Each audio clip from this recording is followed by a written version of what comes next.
Good afternoon. This is our research project for Anthro 101, and we chose the ongoing struggles in Panama. To start off here, we have their demographics for Panama. They have around 4.57 million people that come from a mix of mestizo, indigenous, Afro-Panamanian, and white backgrounds. Pretty young country, and their main language is Spanish, but you also hear some indigenous and immigrant languages here and there. Still, all this diversity isn't without challenges. There's many issues like inequality, discrimination, and limited access to opportunities. And as cities start to grow in Panama, the gap between the rich urban areas and the poor rural communities start to get wider. So what's happening in Panama? The government has passed anti-discrimination laws and promoted inclusion campaigns, but discrimination, poverty, and underrepresentation of Afro-Panamanian and indigenous communities persist. While some activists see identity politics as empowering, others criticize it as elite-driven, and border-resistant movements like the Cumbre Agraria face strong opposition from state and economic interests. Now, a question you might be asking yourself is, what is being done to address these inequalities and injustices in Panama? One way the people of Panama are addressing these issues is through the indigenous communities.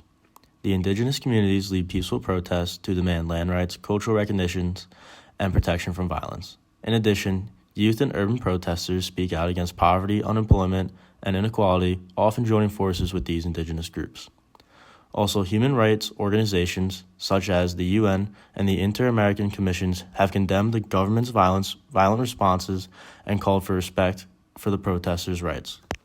What needs to be done and why isn't it happening? In Panama, key steps needed include fully enforcing Afro-Panamanian land rights through Act 70, respecting prior consultation laws, implementing the 2016 peace accord, ending violence against leaders, and promoting alternative development over forced eradication.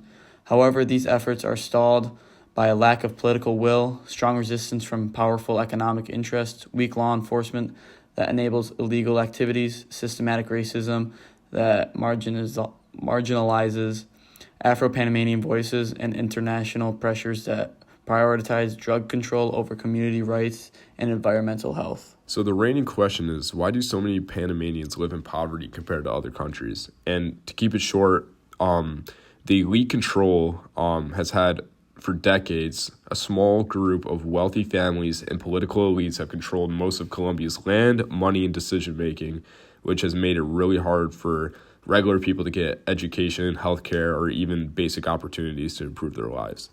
And also, there's a racial bias that has played a role too, where many indigenous, Afro-Panamanians, and other marginalized groups have often faced discrimination, which keep them out of good jobs, good schools, and fair housing. And many of these people are also trapped in poverty, which makes it nearly impossible to break out of. And Panama's long history with internal conflict, including warfare and drug violence, has also destroyed their communities and has displaced millions and drained thousands of resources that have been used for development. Future decisions that could help Panama could be to distribute wealth to ensure fair distribution of aid and public services to reduce disparity in the quality of life and provide people with better opportunities to thrive. In addition, free or subsidized schooling could help educate the upcoming generations, along with job training programs to help reduce the structural unemployment and to help people find jobs. Also, investing in better sanitation, for example, cleaner water, and to create more hospitals to increase the overall health and life expectancy. And finally, to enforce laws to protect human rights and labor rights. Thank you so much for listening. Here's our works study page, and we hope you learned something today.